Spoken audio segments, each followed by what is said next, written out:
It's time for Milberger's Gardening South Texas, live from Milberger's Landscaping and Nursery at 1604 in Bulverde Road. During the next 2 hours, our experts will help you with your gardening questions when you call 210-308-8867. That's 210-308-8867. Or come by Milberger's during the show and have your question answered in person. And now it's time for Milberger's Gardening South Texas on 9:30 a.m. The Answer. Good afternoon. Welcome everybody to Milberger's Gardening South Texas on 9:30 a.m. The Answer. Alex Escobar here with Dr. Calvin Finch and Mark Peterson. Not live today, unfortunately. We are pre-recording this on the Wednesday prior. The station is going to be down for some electrical maintenance, so we decided to pre-record for this episode. But we will be back live Sunday. So if you have any calls or questions, make sure to save them up for Sunday. Any complaints? Yeah, Mark. You spell Mark's name M-A-R-K. Yeah. That's Peterson, S-O-N, please. But yeah, there's lots of things to talk about, so we should be able to keep your interest, and then you can follow up on Sunday and a lot of the issues. But yes, if you are listening, you're listening right now. It is Saturday the 13th. Milberger's is having their blood drive that day on June 13th. If you participate, you'll receive a $10 gift certificate. What is this, the blood? The blood drive? Blood drive, They're having a blood drive at Milberger's. So if you participate, you will receive a $10 gift certificate to Milberger's. You don't have to be successcul. You just have to try to participate, yeah. That's true. And that's the important thing. Do your best to see, because the requirements change quite often. Mark and I have teased each other on this because, gosh, in the old days, if you traveled to a number of countries, and most of them I used to. You're on the red blacklist for most of them. Yeah, and then you could not give blood because of the what was it, the medical and disease situations in some of those countries that were listed. But that's changed quite a bit. And then I think also on the medications have changed. I don't know if it's gotten tougher or easier. That's what it was for me. So the medication that I was on. But it's gotten easier, hasn't it? Yeah, yes. Because I guess there's different uses of parts of the blood. Yes, the parts. So they broke it up, and so they can use the platelets plus the plasma, and not just the red blood and the red blood cells. So, yeah, you're absolutely right. Yeah. So if you can, try to participate, because all you need to do is have something happen in your family where they need some blood, and then it just going through that process just reminds you, gosh, I should have done this all along so that I could fill a gap, I could do my part, and if we all do our parts, it makes it all easier. So, and especially easier here now with you call ahead and make arrangements. The process is so easy now. And so go ahead and do it. And you get $10 for use at the nursery. So. Absolutely. Now, although you don't get good cookies like we used to. Oh, no. We always used to get homemade cookies for giving blood, but we don't do that anymore, I guess. No. Not much. I think it's mainly just maybe some places. Goldfish, Chex Mix, some Gatorade, and then send you on your way. All right. So how are you? Are we still in? We still have a sales program. Oh yes, absolutely. Milberger's is still having plenty of sales, even though we're not there. The sales are still going on. Now I noticed right off that they're different from this past weekend, and but a lot of the familiar things we've seen before, items, yes, and a couple of new ones, but that we've seen them before as well. Now I noticed citrus is on there. It is. It hasn't been on there for a while. Yes, citrus. It's starting at $49.99, but it is 25% off.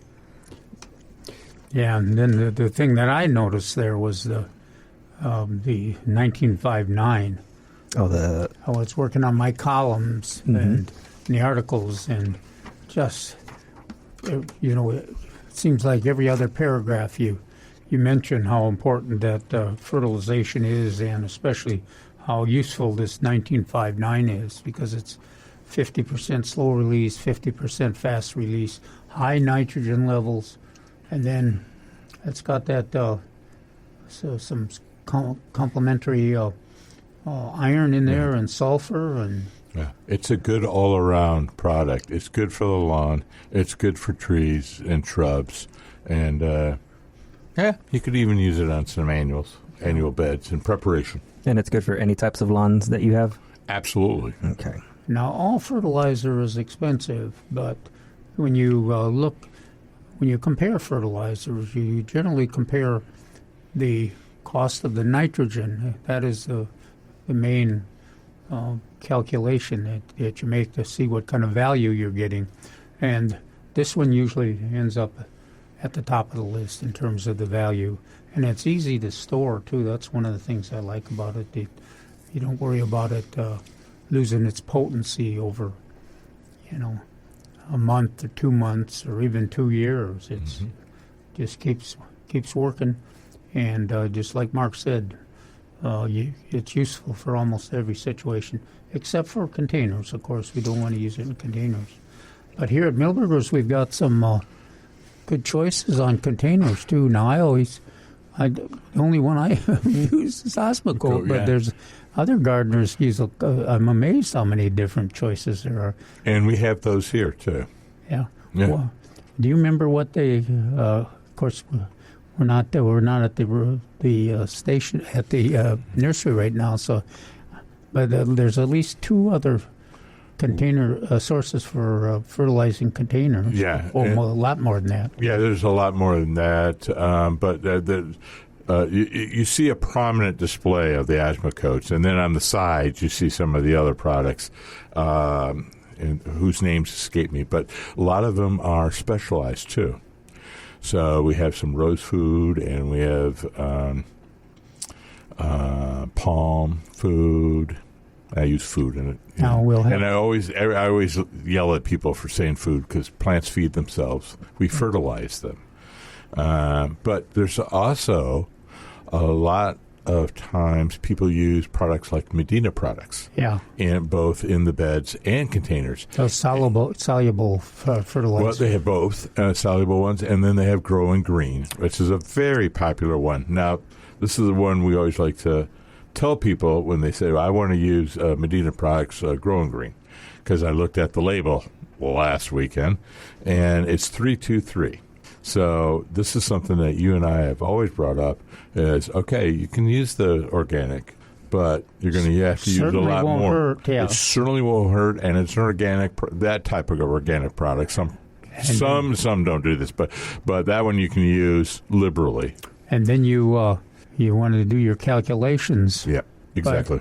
But, another one that we will be in trouble, Mark, for not being able to remember is one of our most successful gardeners. He grows everything in containers, and he uses one of the fertilizers he gets from Milberger's, and it's a one that he sinks in the soil.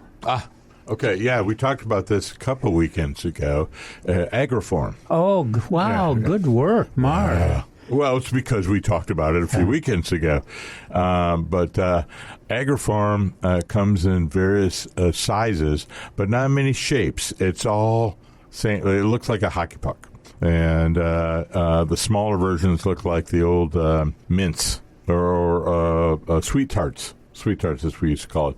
Hence the now you're making me hungry. Yeah, well, the advisements on it are clearly says not keep out of the reach of children and pets, and et cetera, et cetera, et cetera. But yeah, Agriform, it's a solid fertilizer. The reason the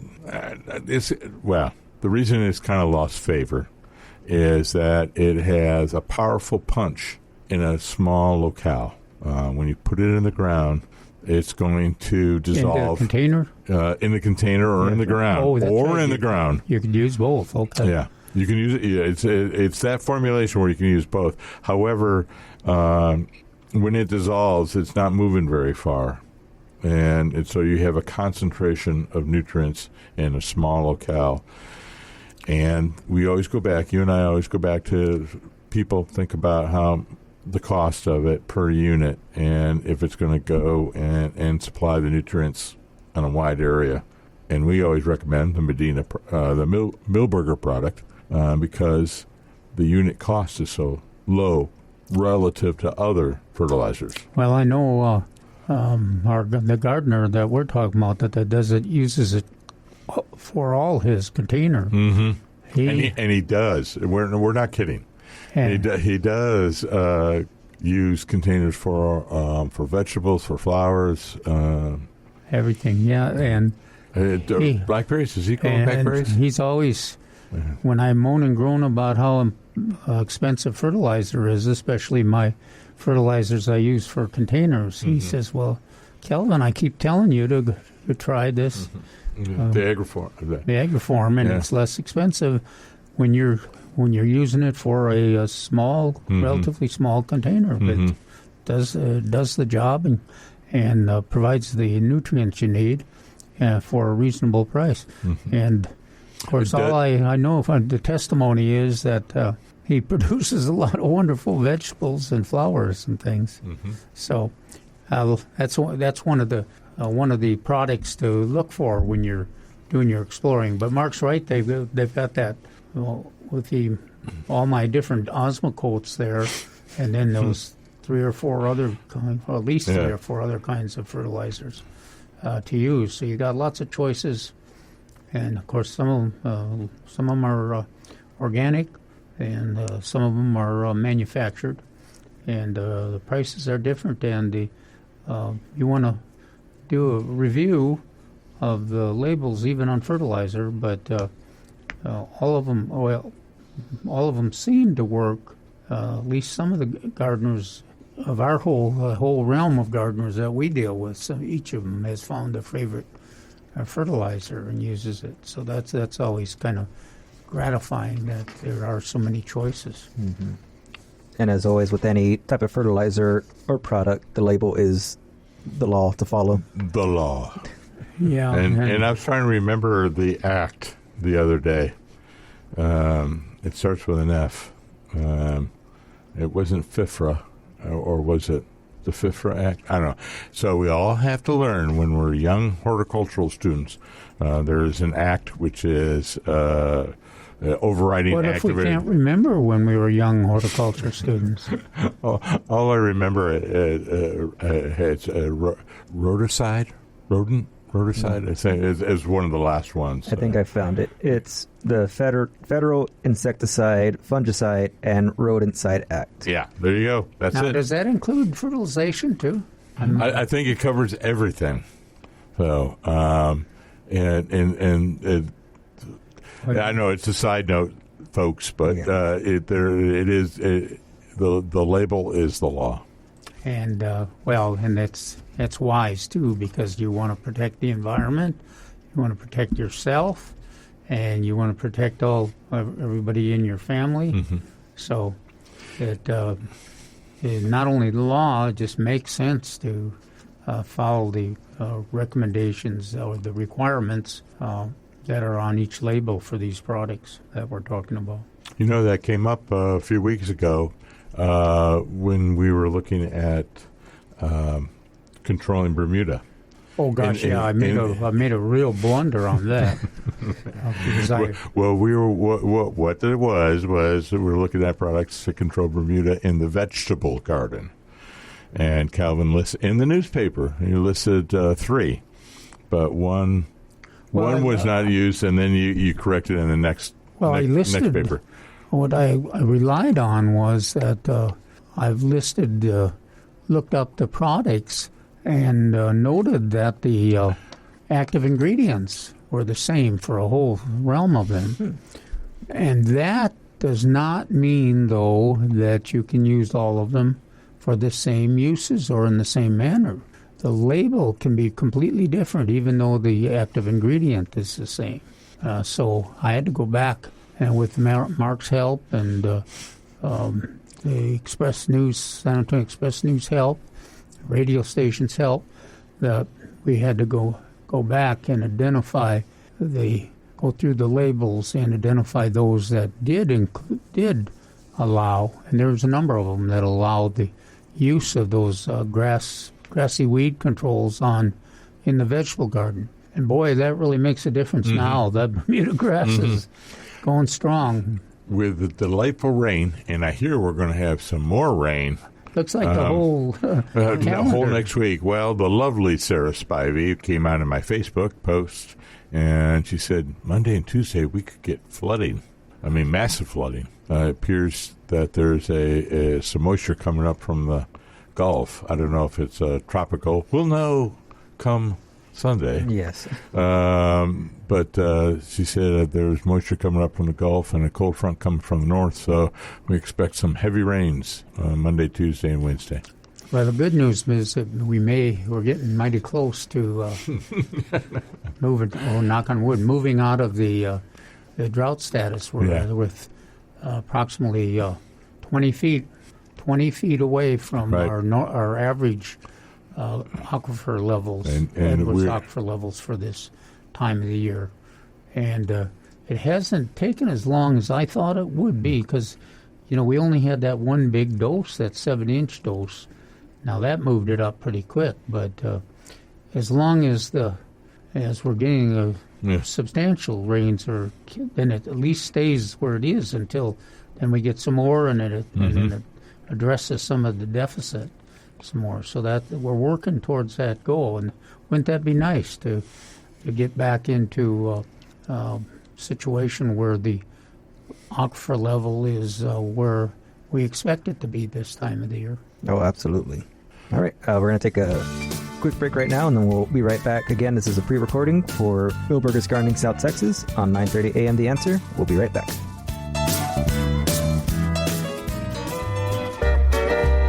All right, welcome back to Milberger's Gardening South Texas on 9:30 a.m. The Answer. Again, we're pre-recording today for our Saturday show on the 13th, but again, we will be back live on Sunday. And just as a reminder, if you are listening, Milberger's is having a blood drive today, and if you go, even if you attempt, you will receive a $10 gift certificate to Milberger's, so it's always worth a shot to go out and try. Now, my column this Saturday today is about what's blooming. And we got some really interesting things that are blooming. One of them that I wanted to get Mark's reaction to, because I think it wasn't too many years ago we talked about it a lot, and it was one that we used a lot in our landscapes. But it just kind of seems like it's gone out of favor, out of use. And I was wondering if you had any reaction to it, Mark. I know it puts you kind of in a spot because you haven't seen the column. You normally get to see the column before Saturday. But I was thinking of the oleander. Have you thought about that much? Have you seen much of it growing out there? Just recently, it came up in conversation. But I know I have not thought about it recently, and for a long time. And it used to be a stalwart, very drought tolerant. It's native to North Africa, and very drought tolerant, likes the heat. We used to have arguments which was the most hardy, the pink or the red. Frankly, both are pretty hardy, but that's all that's left after the freezes. So, on the downside, it's very freeze sensitive. Yeah. Now the other thing about it that it is, of course, the deer don't eat it but it's got a potent chemistry, and I haven't checked the research for a while, but it's one of the few that when they talk about it being potentially dangerous for pets and kids and everything, without one that it is in fact potentially it's really pretty potent, and the deer don't eat it because of of that potent chemistry. But so it's I don't know if it's what's your feeling on that? Do you remember on the research on how potent it is? It is potent, but it's nasty tasting. So a lot of plants or a lot of pets and even people, if they ever ingest it, they would spit it out almost immediately. Before they got sick. Yeah. There's always the lovely urban myth. Have you ever heard this urban myth? Okay. Urban myth that Boy Scouts somewhere on the coast, on the Gulf Coast, made skewers for their hot dogs. And they cooked their hot dogs off the skewers, and supposedly they all died. So it's a lovely urban myth. But it's a great ghost story to tell, or around the story to tell around the campfire. Welcome to our cheerful gardening show on Saturday. Yeah. On the other hand, it is a fabulous plant if you live by the coast, because it is very resistant to salt spray. And so if you live down by the coast, let's say you live in Rockport, and you needed some plants from color, boy, oleander is perfect for you. Well, that's true. You're right about it being planted in that area quite a bit. You know, Mark is right about that. The myths, the overstatement of the threat to the chemistry of plants. And part of it is that our pets and dogs and even kids, you know, they generally, if something has bad taste, they don't continue, even when they taste it, they don't continue to chew it. And I did an article probably 15 or 16 years ago where I conferred with my veterinarian who was and asked him about, because you know, sometimes you could look at an article and the article would say, you know, don't use these 22 different plants because of the chemistry. Well, when the veterinarian and I went through the list, there actually was only one plant that he had consistent problems with on pets being injured, and even then it was very few deaths, but it was it was easy for him to diagnose what the problem was, and that was our favorite freeze damage plant too. Yeah, I was going to say I remember that article, and I remember you talking about it, and it gave a whole new light. Sago palm, the fruit of the female sago palm, is toxic, and it causes a problem. Now you can imagine it if you've ever seen it. Alex is on his. He's Googling it right now. It looks like it's delicious. Yeah, it looks like a lovely candy of some type. And on that note, Paul Cox told me a great story, or related the story. There was a crew, in the 16th century or 17th century in Australia. And they found those lovely-looking fruits, and they decided to eat them, and they didn't fare well. It's saying it, with the web saying it's highly toxic, should never be eaten. Yeah, yeah, and it is. That was the one that at least the veterinarian that I dealt with, the one that he could predict that there was going to be pets that were injured by it because of it didn't have that same potency that drove, once the taste the taste wasn't there that limited the consumption, and it's the look was very appetizing. enticing. Yeah.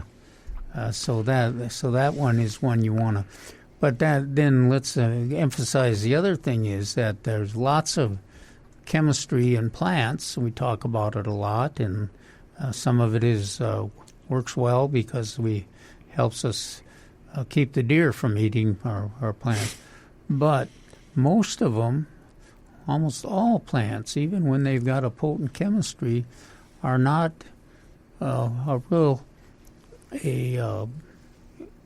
real I wouldn't want to say, maybe I don't want to overstate it, but a real threat to our pets or to even youngsters because of our natural inclination not to consume something that tastes terrible or smells terrible or is unattractive. And so very few. I always, when we were going through this process, it was always a good gesture or an interesting gesture to when somebody made these claims. I would give a list, and I'd say, well, do you have any evidence? Well, I don't know. I heard it was, or, something like that. And it's just the plants are generally not major threats. You can watch out, and there are some plants that potential. Well, I guess if you have a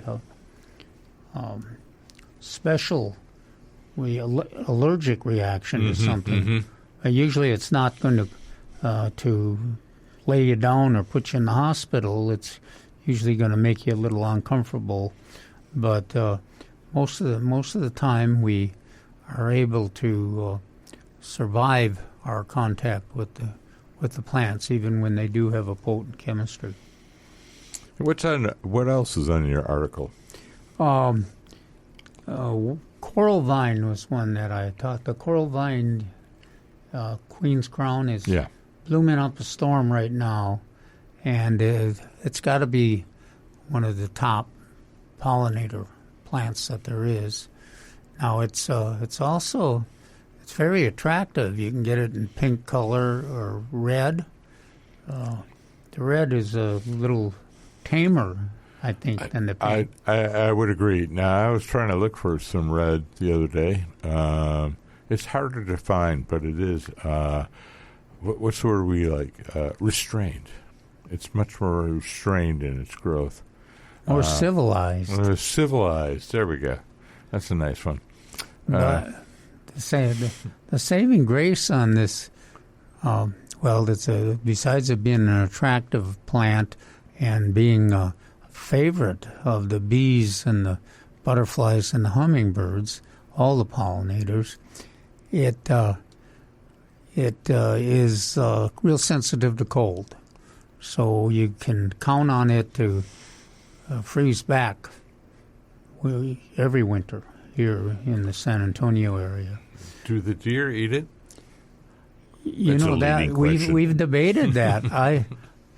I'm looking on my landscape that has it growing on. It's spreading and growing on more areas, especially with this rain. And I got lots of deer, as you well know. But they do not. If they eat it, and they may, they're not keeping ahead of it. No, that's always my answer. Is like, well, they don't seem to harm it.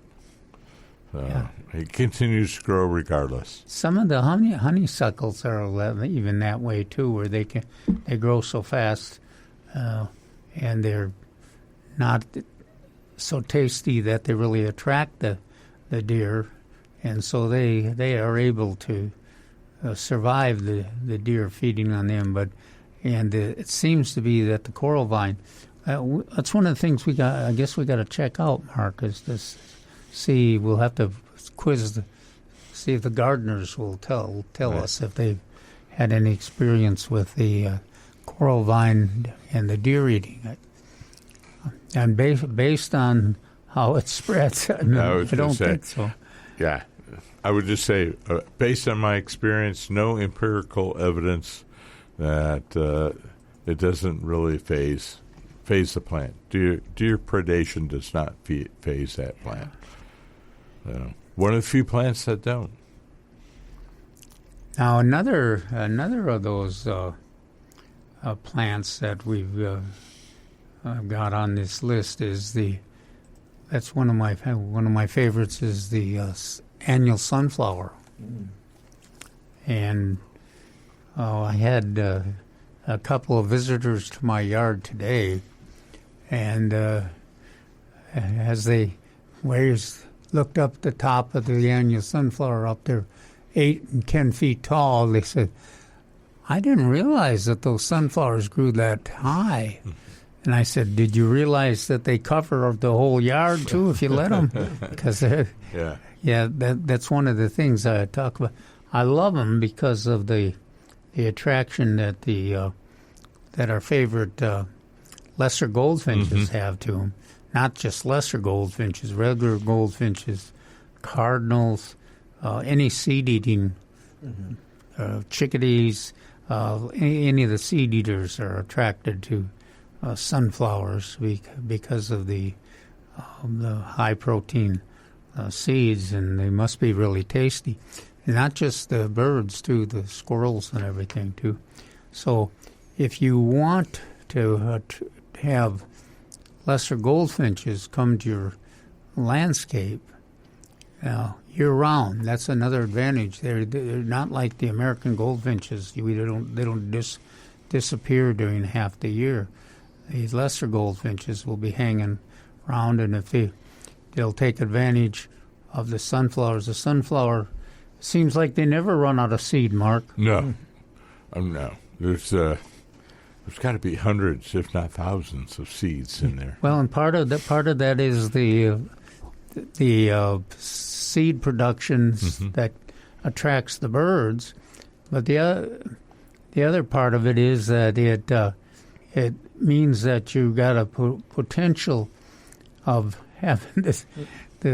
Once the sunflowers get started in your yard, boy, it's hard to get rid of them if you want to. So one of the issues, and we talk about it in the article too, is one of the issues you want to pick an area that's going to be your patch, and then you want to pull everything that's not in that patch, any sunflower that comes up. You want to pull them out, otherwise they'll end up dominating your whole yard. And one of the interesting issues, I know we've talked about this before, that they get started. You get the seed. Milberger's seed rack has the annual sunflower there. Plus, there's 6 or 8 other different selections. I don't know. One time you counted them, but the annual sunflower, you can plant them by seed, and you just have to toss them they just have to make seed to soil contact, and in full sun they need to grow. The other way, it's easy to, you just pull some of the heads off and just toss them in the area where you want them to grow, and the seeds will find their way into the ground and will come up. Now, I had to take a vow one time to one of the ways that you do not seed your patch of sunflowers is you don't go to Mitchell Lake Audubon Center and collect seeds from them. Even though, there's a bazillion different, the sunflowers are there, and you'll never notice, steal all the seeds. But they brought, after several hours of lectures that I received, they brought it to my attention that once you get people, encourage them to collect seed from a wildlife habitat or a plant habitat like that, then they don't always stop with the common seed. And there's lots of It's a slippery plants slope. there that are precious and hard to get to grow, and you want people to be able to enjoy them at where they grow. Yes. So you don't want people taking all the seeds away. So I get to make another check on my my testimonial to get forgiveness for turning people to the Mitchell Lake Audubon Center to collect sunflower seeds. Thinking about the true. Audubon Center. Oh, wait a minute. We got to go a break. Yes, we'll talk about that Okay. once we get back. We're going to be right back with this pre-recording of Milberger's. Is that what you were doing? Doing all that? What's that? screaming? No. You should know that when I'm talking about my lesser goldfinches and You'll keep sunflowers going. that I can't be stopped. Yes. We'll be right back with Milberger's Gardening South Texas on 9:30 a.m. The Answer. Welcome back to Milberger's Gardening South Texas on 9:30 a.m. The Answer. Pre-recorded today. Station is having maintenance going on Saturday, June 13th, so station will be down. So we are pre-recording this on Wednesday, but just know the show is going to be live on Sunday. And right now at Milberger's, there should be still going on the blood drive. Again, if you donate or try to donate, you'll receive a $10 gift certificate to Milberger's. How about the plant sale? And there's still plenty of plants on sale, for sale, but most importantly on sale, including the periwinkles in a 4-inch pot, regularly $179, on sale 8 for $12. Zinnias in a 4-inch, regularly $179, on sale 8 for $12. Liriopes, regularly $8.99, on sale for $5.88. Did you notice on the list talking about the sale of the, I call it Liriope, of course, but it says that it works in full sun to shade. I think you'll have trouble getting it to grow in full sun in the San Antonio area. What's your experience with that, Mark? No, it's a full shade plant. Now, it does have a flower, and sometimes we always say that, you're going to get better flowering with more sun. So, but we usually don't think of it as its main attraction as flower. Main attraction is a nice evergreen plant in the shade. Yeah, and it's rather tall. Or you get a lot of choices. Don't you get choices. You can go with a different species, a monkey grass, which I like. It's going to be a little shorter, but you also have varieties of the Liriope. I like Big Blue. There's another one called Giganta. But there's about, on the marketplace, I usually see about 4 or 5 different ones. Yeah. Of different sizes and different colors and different shapes. And they they're one of the best plants for that layering that we always talk about when we're telling people about options or alternatives if their lawn is no longer getting enough sun. And just to remind everybody, even San Augustine grass takes 6 hours of sun every day to prosper. And the zoysia is up there more than 8 hours, and Bermuda, sun all the time it wants. But the Liriope is one of the options for ground cover that is shade tolerant. And one of the neat patterns is when you do them in layers and have them kind of float in curves and everything. And then we've got several neighborhoods that where they do a great job of doing that. So if anybody ever wants to look at a model, they're over there. And what is that neighborhood over? Well, the neighborhood that I have seen used most frequently is King William. But there are many neighborhoods in and around San Antonio that has that. Think of where you have large trees, particularly large live oaks, and then you're going to have so much dense shade you won't be able to grow grass. And so this particular plant, and there's a whole host of others. I saw a beautiful bed of ajuga today. Oh, did you? Up in Fair Oaks. And I went, oh, you must keep the deer away. And she said, well, we have some outside the fence. I went, what? You have a juga that the deer haven't touched? I said, well, let me see this.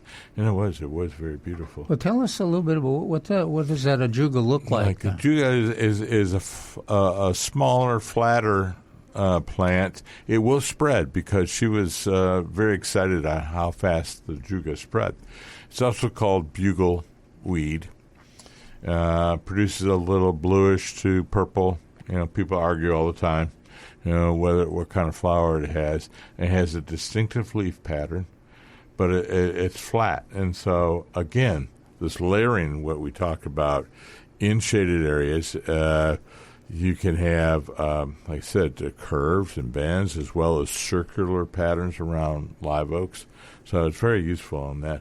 But usually we like that on the edge, on the border edge, or maybe if you have large stepping stones or large pieces of stone that very rectangular, which is very popular right now. That used to be on sale. Yeah, we have it. I know. I checked. We do have a juga at Milberger's. Now, is that a juga evergreen? Does it stay? Yeah, it's evergreen, but it is a slightly frost sensitive, so it will curl up at the edges. But it's going to be perennial. Neat. So it's a I like it. But the general consensus, although again I was wrong today with this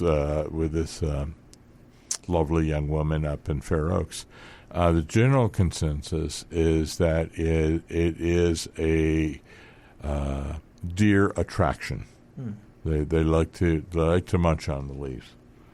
So even if you do have high deer populations, try a juga. Yeah, I think you'll like it, or look for it. And you can always do a lot of exploration too, and change your patterns. And one of the, we talk about the fact that the non-grass ground covers, the shade-tolerant ground covers, use much less water than our lawn grasses do. Yes, that's true. Very true. And there's also a lot less maintenance usually. Mm-hmm. You don't spend all your time applying pesticides and mowing or fertilizers. Yeah, you're true. Yeah, that's so you got lots of choices.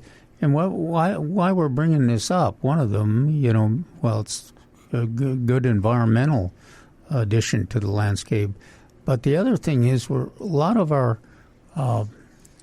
yards the trees are maturing, and so we're facing with a lot of folks are saying, "Well, I don't understand why my grass isn't surviving like it used to." Or here's a common one.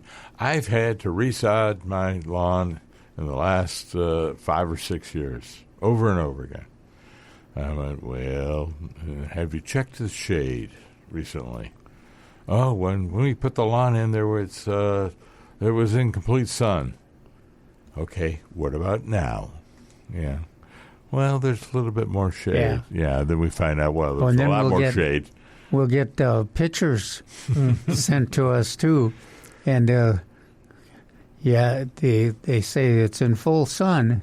And then you look at the picture, and there's the oak trees are all over, covering all over it. There's not in full sun. Or you can tell that at that particular time there may be some sun. But you can see that tree will block it out in the afternoon or in the morning from the photo. So, a lot of our grass species require full sun. We don't have that luxury in other places of the country where we can grow Kentucky bluegrass or other fescue in the shade or more shaded areas. Well, and the other thing is that the shade is the major factor, but as we've learned during this drought, as you have the more and more shade, the less less tolerance you have and the less adjustment that your landscape can make. They just retreat if you don't have the right amount of sun or enough sun. It doesn't want to grow. If you don't have the water, it doesn't want to. It has a harder time growing, and all those work together. So you end up with a lawn that you're looking for solutions, and unfortunately, the easiest solution, or the one that's most obvious to most people, is that, well, it must just be we need a new lawn, we need new sod, and unfortunately, that is not usually the reason that the lawn is declined. Yeah, and it's always a problem. It's a balancing act, because if you have the right amount of shade, you will reduce the evapotranspiration, and actually the trees will like it. But if there's too much shade, then they can't photosynthesize or conduct its life processes. But yeah, lots of times people during droughts are going, but out there in the full sun, the grass is dying, but here underneath the shade, the grass is green. I'm going, it's just enough shade to reduce the evaporation from the ground. And so it's really interesting in a lot of cases where you go, yeah, it's balanced. That doesn't mean it's going to be balanced next year or the following years. So it is you have to look at all the lawns with a little bit of knowledge and looking at it. But having said that, for the most part, yeah, we see a lot of lawn problems because the trees have now grown. And there's shade where there used to not be shade. So. That's correct. All right, we're going to take one quick break. We'll be right back with Milberger's Gardening South Texas on 9:30 a.m. The Answer.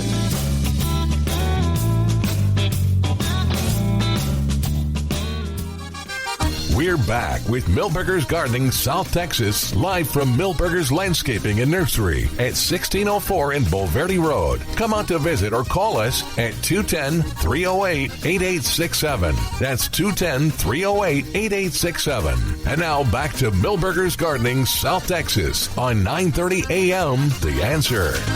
Welcome back to Milberger's Gardening South Texas on 9:30 a.m. The Answer. Alex Escobar with Dr. Calvin Finch and Mark Peterson. I would say give us a call, but again, this is a pre-recorded show. This is for Saturday, June 13th. Today, on June 13th, So why is this pre-recorded?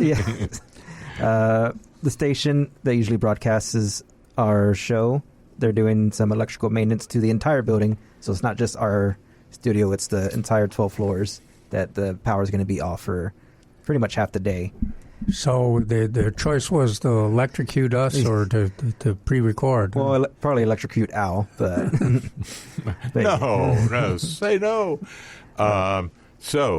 Yes, we are recording today. Yes. I had a regular listener a few months ago, i.e. Easter weekend. He's going, it was so clear. We could hear you guys wonderfully. And I said, we were doing a studio. There was no highway noise. Oh, okay. Yes, so you can hear us wonderfully today, and because there is no highway noise. But make a list if you have any questions or comments. Oh, yeah. We'll be back at Milberger's tomorrow, Sunday. Yes, Sunday, June 14th. And as a reminder, June 13th, Milberger's is having a blood drive, so if you go attempt to donate, you will receive a $10 gift certificate that you can use at Milberger's, and there's still plenty of great sales going on. We mentioned a few of them in the previous segment, but last one was the Liriope, which was regularly $8.99 on sale for $5.88. We mentioned citrus trees starting at $49.99, now 25% off. That's including Mayer's Improved Lemon and Mexican Lime. Oh, wow. And more, yeah. And so more. It looks like they are putting the whole selection on sale. Mm-hmm. So it's an excellent time. People ask, oh, it's going to be hot in summer. Can can I still plant? And absolutely, these are all well grown in containers or container grown, and heat is not the issue with them, but cold is. So you just want to be prepared. And if you listen to the show, you'll know that we talk about the cold protection for our citrus, and the limes and the lemons are some of the most desirable in terms of easy production and attractiveness, nice fragrance and everything. But they also are the most sensitive to cold. So quite often we prefer to grow them in large containers rather than in the ground like some of the others. We grow our bloom sweet, grapefruit. Yes, bloom sweet. Yes. And satsumas. Satsumas is my favorite. I love the satsuma mandarin oranges. Oh gosh, yeah, they are great, attractive and productive. But when we say large, we mean large containers. Make sure there's the ability to either move them or provide some kind of protection on that. But we're talking 30 gallons, half a whiskey barrel, something very large on that. Yeah, and it's and then you can make them very attractive with that. A wooden half a whiskey barrel is kind of a neat addition to the landscape, and then you've got those big plastic containers that work fairly well, and they also have some that have wheels on them and everything that you can really make it relatively easy if you plan this to move them into protection. There are some gardeners too. Well, we've had some great gardeners that actually moved a tent freeze protection structure. Yeah, like a pop-up tent. Yeah, a little bit smaller. But over the plants, and very successful with the cold protection. Dropped down the sides and added some lights. I think some where we worry about if we have plastic, we worry about it overheating at times. But if you make plan the structure and construct it in the right place, you can open it up. You need to open it up in the morning after the freeze completes, and then things don't overheat, because that's just an amazing process when you go from 20 degrees, threaten freezing a lemon, and then it's 95 or 100 degrees by the next afternoon. Yeah, and really, it's a little tough on the leaves and the stems. Yeah, how delightfully ironic! It is 90. It's getting up there, and we're talking about freezes. Yes. Well, makes me feel good just thinking about it. Gosh, yeah, that 90 degrees is amazing. Well, it's getting a little hot out there for me. But, hot and humid, definitely. Humid yes. is high. Yeah, humidity is just high. Recently, yes. Humid. Kind of feels like back home, doesn't it? With the humidity. Mm-hmm. As long as we're talking about those citrus on sale, and the bloom sweet and satsumas and all the different varieties. One of the neat things about the citrus is that the giant swallowtails, that's where they lay their eggs on citrus. Hey, what do the caterpillars look like? I've been told it looks like bird poop. Yes, it is. Yeah, they do. They're the other thing about, of course, the mature butterflies, giant swallowtails, are unbelievable, attractive, yellow and black patterns. And the neat thing about them and their egg laying on the citrus, they usually you don't end up with 24 different caterpillars on the citrus from the giant swallowtail. You usually got one or two. So it's always seems to be possible to let them survive. Let them eat a few of the leaves. It's not your family is not going to starve to death, or your mortgage isn't going to miss payments by letting them share a few of the citrus leaves with you. But gosh, it's fascinating, and we should emphasize how beautiful the butterflies are, and how interesting their lifestyle are. But we always have to bring up the bird poop caterpillars too, because they do. Mark and I giggle about this because every year we get calls from gardeners, and they say, "You're not going to believe this, but I've got these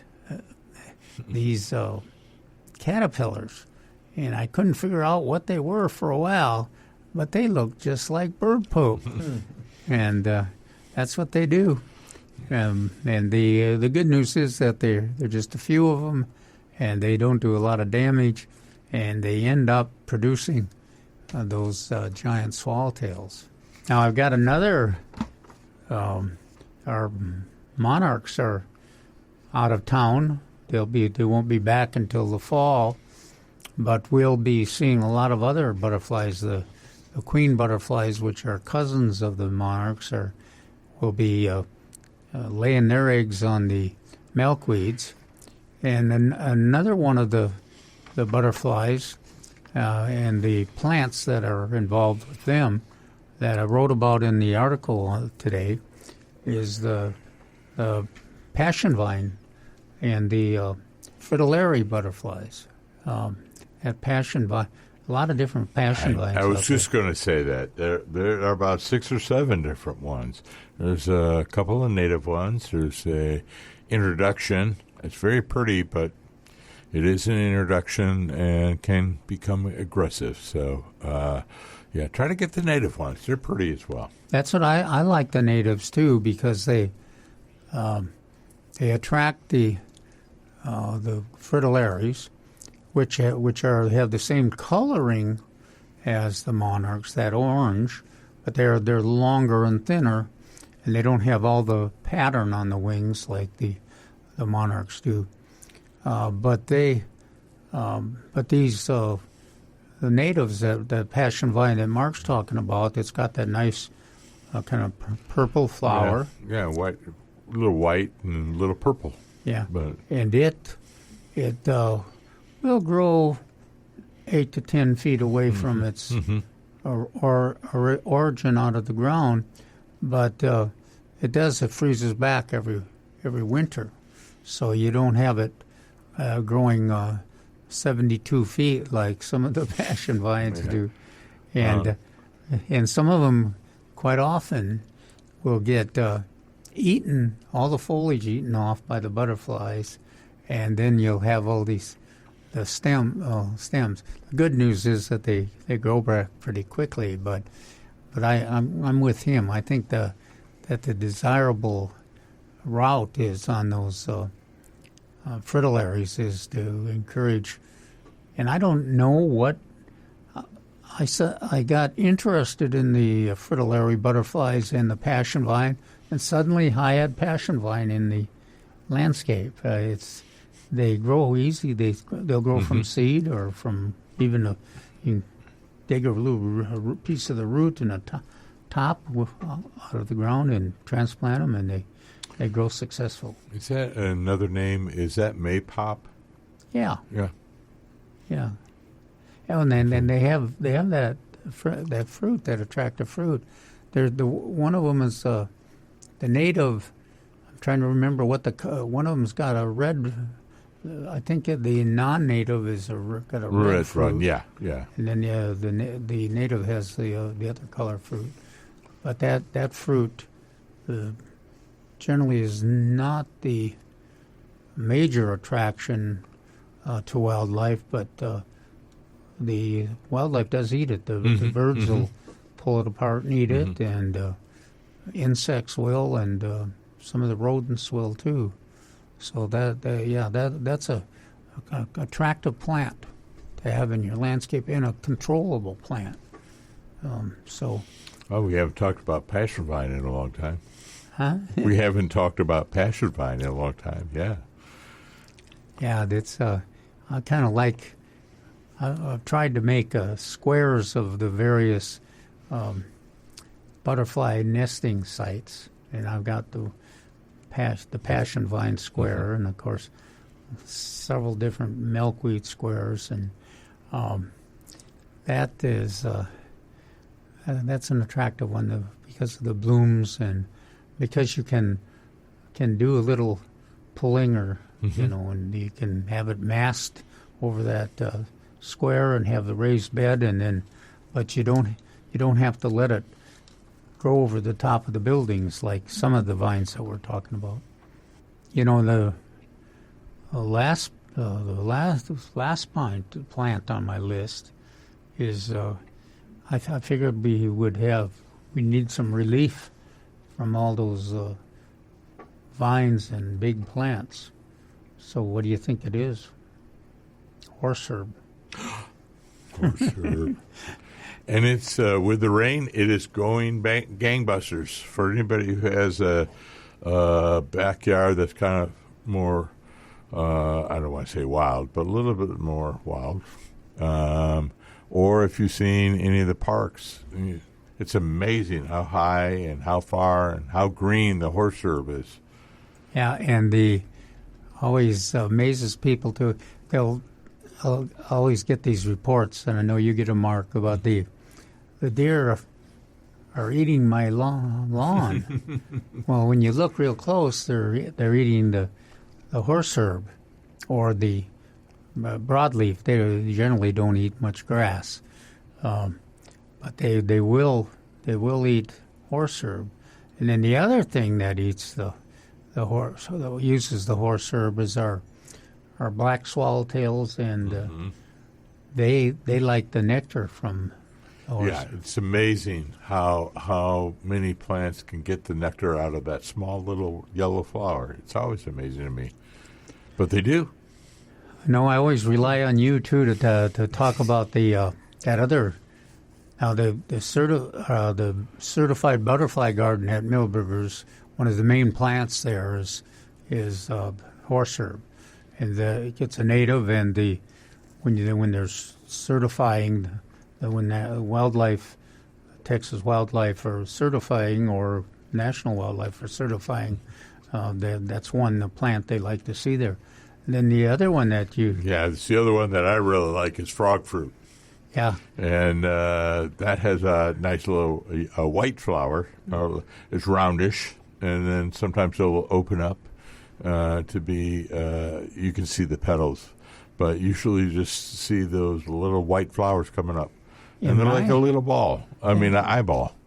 In my yard, it's having a little trouble competing with the horse herb and other more aggressive weeds, because it really prospered on like the slopes in front of the road and the borders of the yard. It's still hanging on. Yeah. So I'm thinking it's going to be more like the tortoise and the hare. So come August, the horse herb is going to be gasping for water, and the frog fruit is going to be just going on, just doing its thing, and it will be the only green thing in the yard. Now, the other thing, Alex, I guess we don't know if from time to time we've had both frog fruit and horse herb transplants for sale at Milberger's. They're certainly not on our radar on the list, the sale list, but well, maybe Sunday we could find out. Check and see if they're going to be. Yeah, I don't know if they have them right now, but Calvin is correct. We've had them available, both of them. So we'll check on Sunday. We'll check on Sunday, and we'll be right back from a quick break. We're going to be right back with Milberger's Gardening South Texas on 9:30 a.m. The Answer.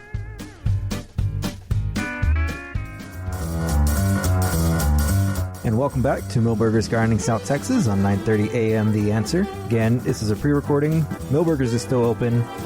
Station is down for some electrical maintenance, so we would not have been able to broadcast the show live for you today. So we are pre-recording, but still, hope you're enjoying the show. Hope you're over at Milberger's enjoying the sales and taking an opportunity to go to the blood drive. If you go and attempt to donate, you will receive a $10 gift certificate that you can use at Milberger's. You know, some of the other, some really neat plants, more neat plants on sale that, gosh, shade trees are even on sale. And it's not the prime shade tree planting time, but if you do it right and you use containers nowadays, that you can be almost 100% successful with planting shade trees. Mark, what's your kind of basic guidelines? Yeah, you're absolutely right.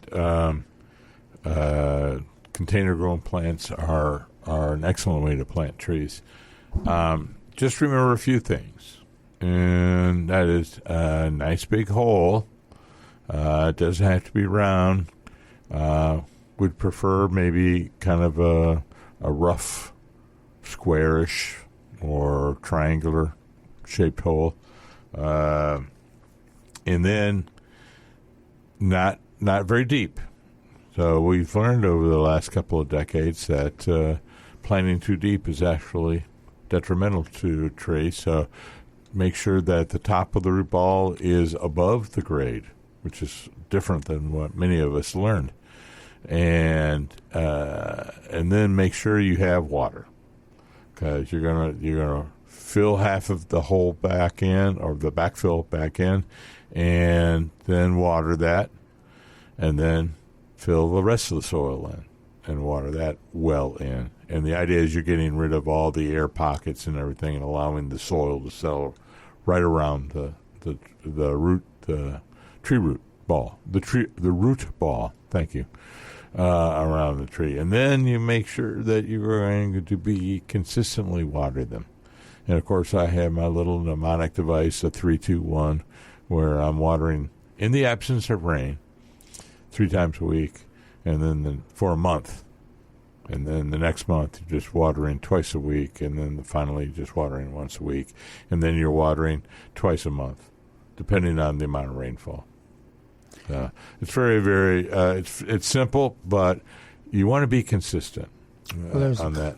Yeah, and there's a couple other issues. It was an interesting discussion you had with a visitor last weekend about he had selected, he had the tree that he liked, and you had a discussion with him. It was about the Mexican. Yeah, it was. So he goes, "What should I have? A Monterey oak or a Mexican oak?" Is what he said. So he probably meant either a Mexican live oak or Mexican white oak. It's same plant. So that was the thing. I was like, well, you can have either because they're both the same plant. So Monterey oak is a trademark of the Mexican live oak. So. And a lot of places we like to say Mexican white oak because it is in the white oak subgroup. And that is, of course, resistant to oak wilt. Yeah. Not immune, resistant. Yeah. Now, what about if you list a few of the recommended shade trees that we have? Because a lot of folks that are listening to our show are new to the area. And absolutely. So I have 5 or 6 that I would recommend, and one of them is the Mexican live oak. Another one is Mexican sycamore. And in fact, this woman's house that I was in Fair Oaks, she had a sycamore problem. And then she also confessed that she did not plant these. These were the prior owners because they were American sycamores. And if she had a Mexican sycamore, she would not have the problem that she was having. So Mexican sycamore, Chinkapin oak, cedar elm, Texas red oak, and try to make sure it's Texas red oak. That is much more adaptable to our soils and our climate. Montezuma cypress.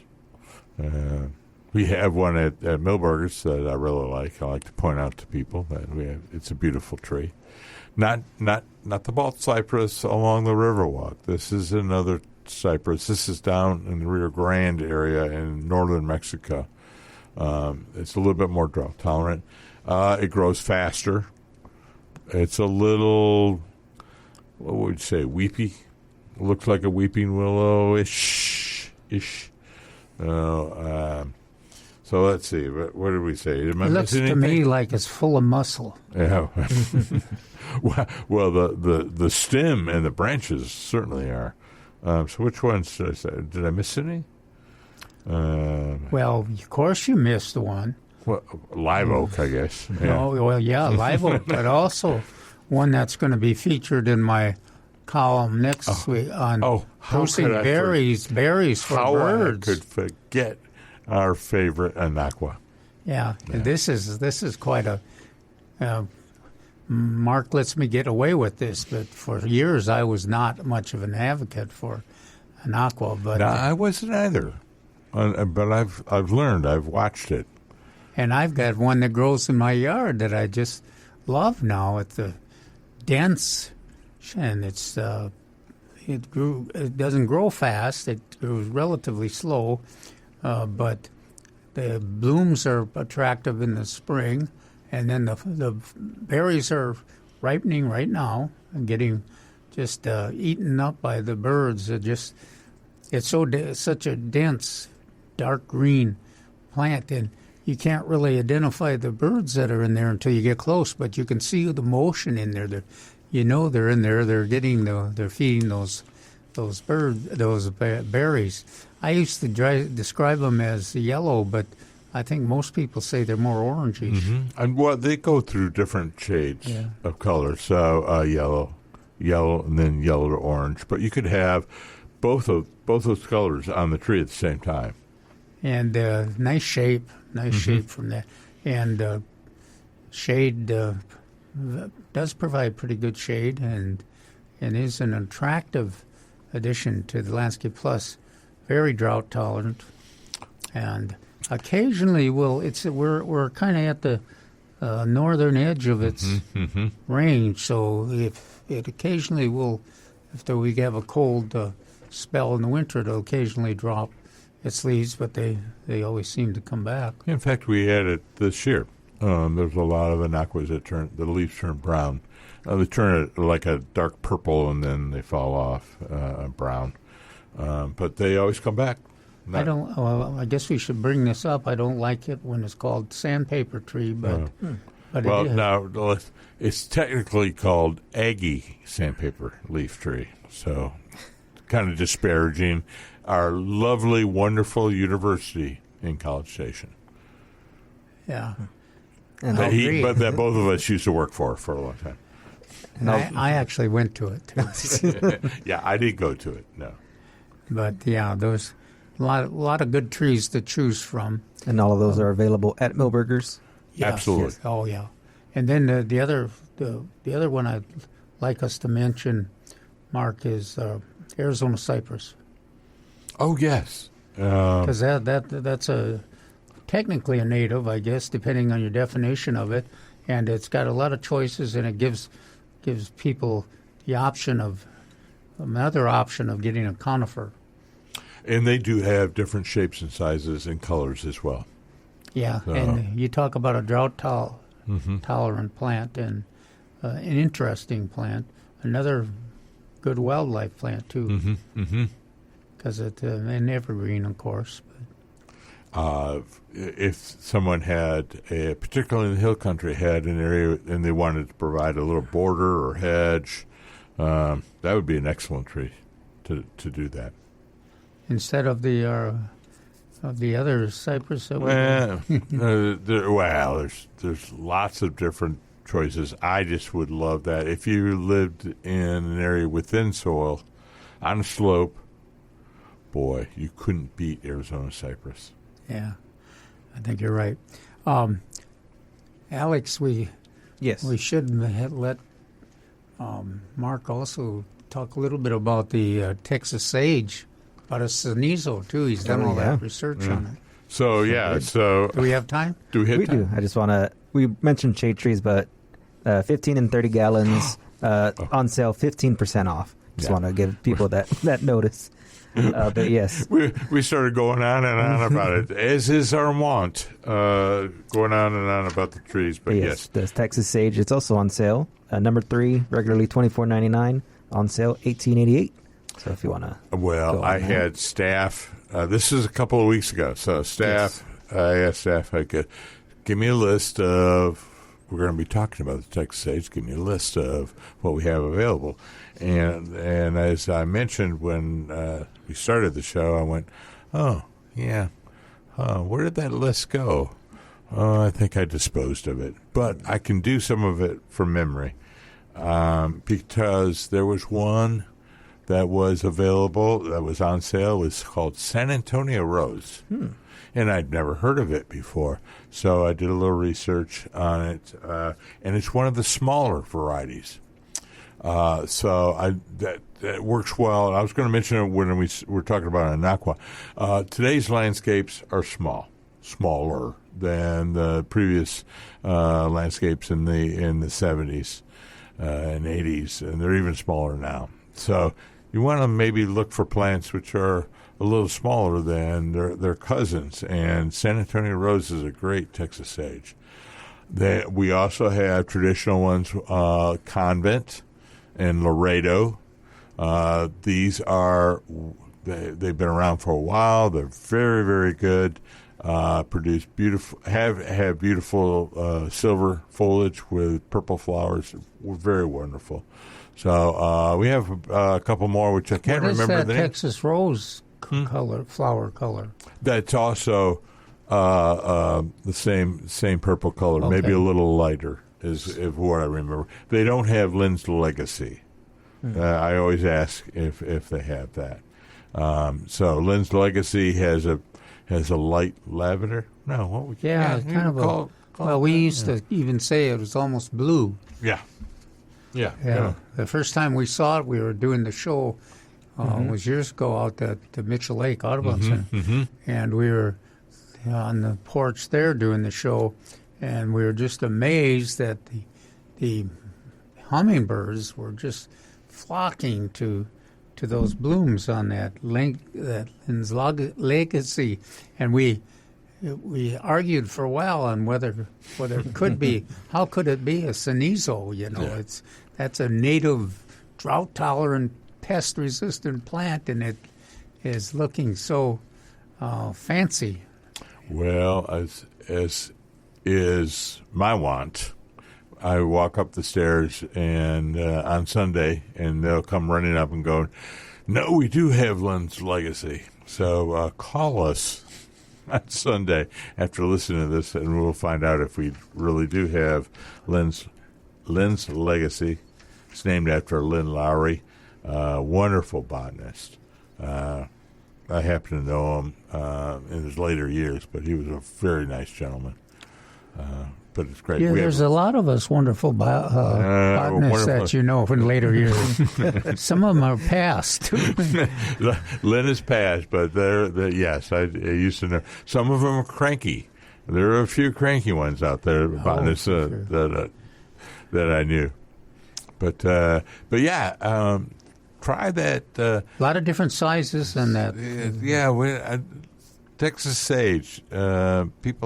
People really should look at it, particularly now this last couple of weeks, because it has been a barometer.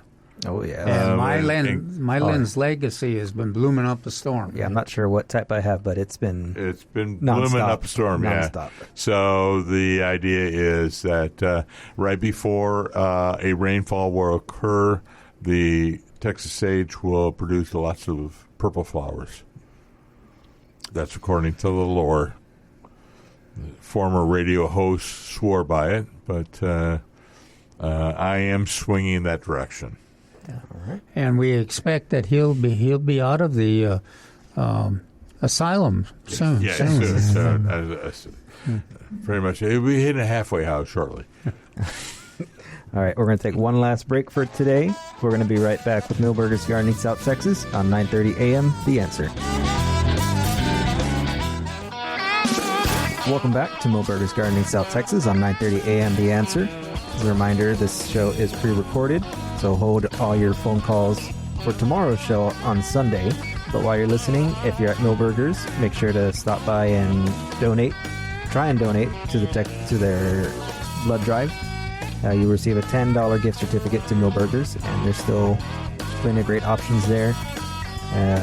We've talked about a lot of the sales. Just to round them off, we have Knockout and Drift Roses on sale, now 25% off. Remind everybody, too, that we don't emphasize it as much as maybe we should, but the greenhouse plants, house plants, a lot of them are on sale, too. Yes, house plants, so that's including monsteras, bromeliads, ferns, many more. They're starting at $4.99 on sale, 15% off.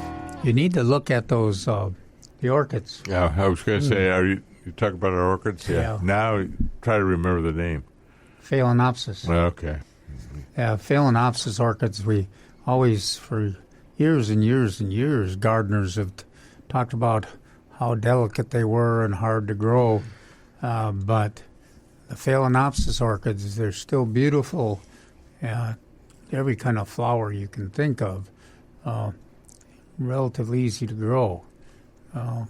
And they'll bloom for 4 or 5 months. You need just put them in, find a relatively good spot, not in the direct sunlight, but in an open light area, and they'll do well. And they're easy. The watering is easy. They're not fussy about soil at all. You can use wooden pegs, I think. I was going to say they don't really have roots, and so they don't really need soil. They don't really need soil. So little chipped material, and they're good to go. And make a great gift for grandmothers and dads and moms and everybody. Though will appreciate them because they're so beautiful and they are so showy. But next time you come to Milberger's, come and give the blood. But also, stop in the greenhouse and take a look at what's available in the house plants there. It's spectacular. Also, the succulents. A lot of there's succulents not only in the greenhouse, but there's succulents, bigger succulents out in the front area of the Milberger's. That's right. Too. Yes. Right near the metal art decorations, Which is also on sale. See how we did that? Yes. Yeah, we worked on that. Yep, that includes wind spinners, windmills, animals, plant figurines, and more. They're starting at $24.99 on sale, now 25% off. And one we didn't mention is the Vitex, also the Texas Lilac. Values up to $34.99, now 30% off. And that's a great attractor for hummingbirds, butterflies. That's right, and it's a exotic, but it really fits in whatever you want from the landscape. I'm looking for the one we usually look at, Mark. Yeah. At this time, during the radio, we'd be looking at the beautiful one that's off to our right. And it really is impressive to me because I used to just tell everybody, okay, it's going to be about 15, 18 feet tall and about the same width. And then I look at the one at Milberger's, and it's about 25 feet tall and 25 feet wide. So it could get that. Most times it doesn't. It stays smaller. And then you can actually keep it even smaller. Some folks have recommended cutting it down every year and trying to keep it in balance. But it'll also, since it produces flowers off of the new wood, that's kind of the idea, is you're going to increase foliage and also diminish the size. Well, I think it's one of those, too, that rates pretty high in terms of the pollinator list. Really, the hummingbirds flock to it, butterflies like it, and the bees like it. Maybe not quite as much bee action as the our queen's crown or our coral vine, but a lot of action and bloom. Even if you don't do that severe pruning back like a lot of gardeners do, they're managing it severe for the blooms and for a smaller shape. But it blooms at least a couple times a year. Oh yes, yeah. So that's a great addition, and they always call it Texas lilac too because it has a look like a lilac. It look, but not the aroma. No, it certainly doesn't have. No. You know, the only plant that resembles the lilac fragrance to me is the Phoenix phlox. Oh yeah. Yeah.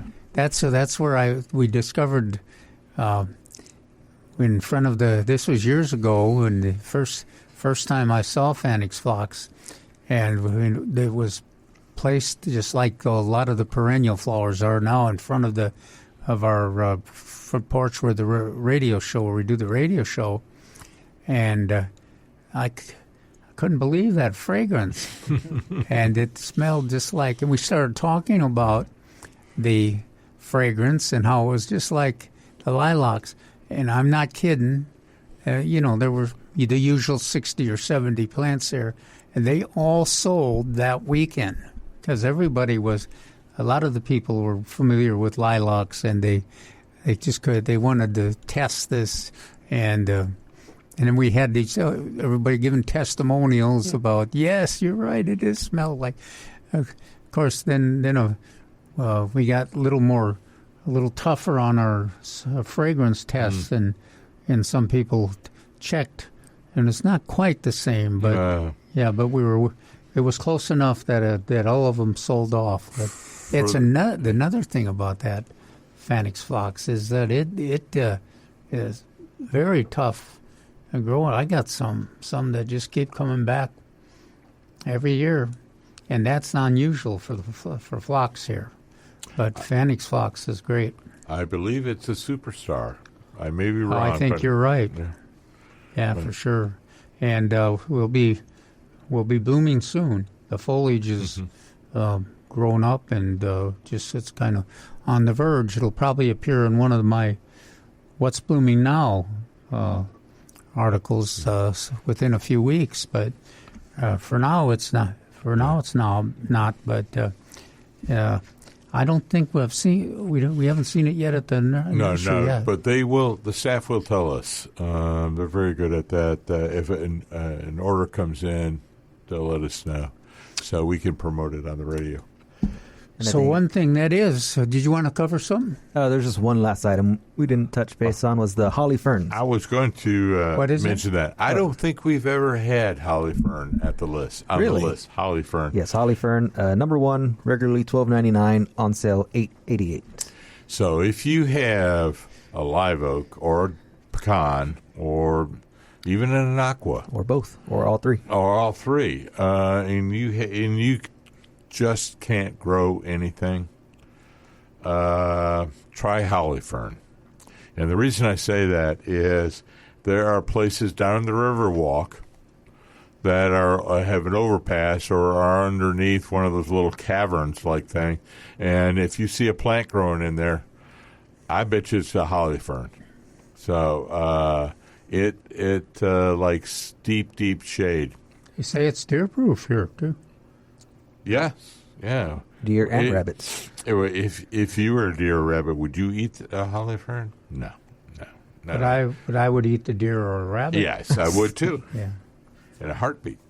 But anyway, so yes, I do not believe we've ever had holly fern on the list, and it is a great plant. Again, just like we've been talking about, the layering in the shaded areas. You can do so much with different plants, shade-tolerant plants, and you have different levels, different textures. So Liriope is going to have a thin-bladed leaf. Well, a Holly Fern is going to have a broad, it's a fern. So think of a big, broad fern.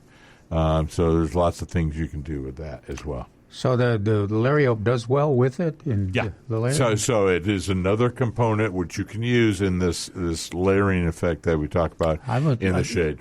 When I look at this photo in the newspaper here of the Holly Fern, I think of the ajuga. It seems to me, too, that those two would look really good. Absolutely. How tall is it? So Holly Fern is probably going to be somewhere around 2 feet. Okay, so that's not so bad. The ajuga's what, 8 inches, 12 inches? Yeah. Gosh, yeah, that would look real nice. More of a broadleaf kind of look. So you'll have two broadleafs together on that. Yeah. There will be not this great disparity between the two. You know, another thing that we've talked a lot about in the past, that the roses that are on sale, they mention knockout and drift roses, which probably qualify as tough modern roses.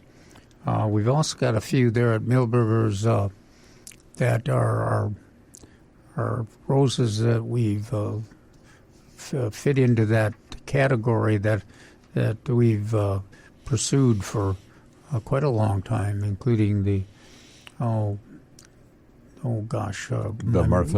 Martha Gonzalez, and I was trying to think of the big one. Mutabilis, yeah. Mutabilis. We have lots of Mutabilis. So. Yeah, Mutabilis are great. It not only is it attractive and blooms over a long period, but it can be 12 feet tall, 12 feet wide, and it is not a wild plant. It's a pretty disciplined, and so it fits into an idea of a disciplined landscape. And I always like to mention it as a potential for wildlife cover, because it's got some thorns on it, and the birds seem to like it. They like moving through it. They like looking for insects in there, and they like nesting in it. But that's there.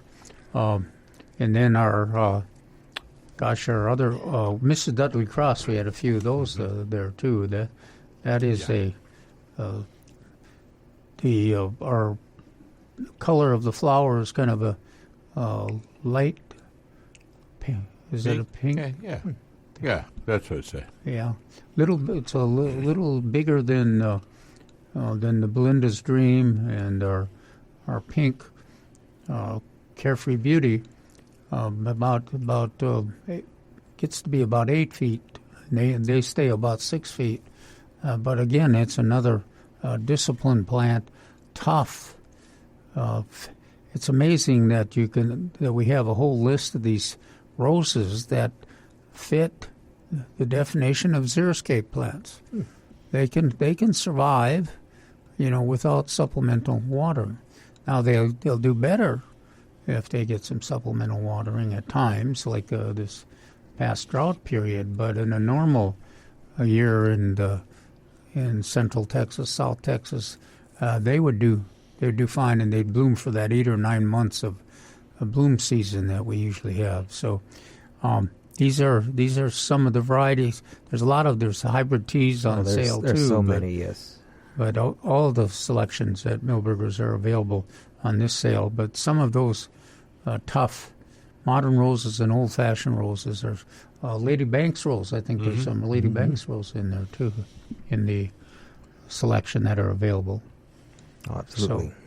So if you're looking for some of those tough roses that fit the definition of a xeriscape plant, they're there and on sale at Milberger's. They're on sale.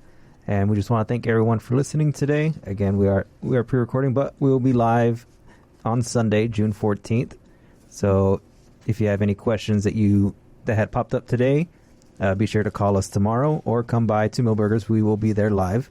I want to thank you, everybody, for listening. Alex Escobar, with Dr. Calvin Finch, and Mark Peterson with Milberger's Gardening South Texas on 9:30 a.m. The Answer.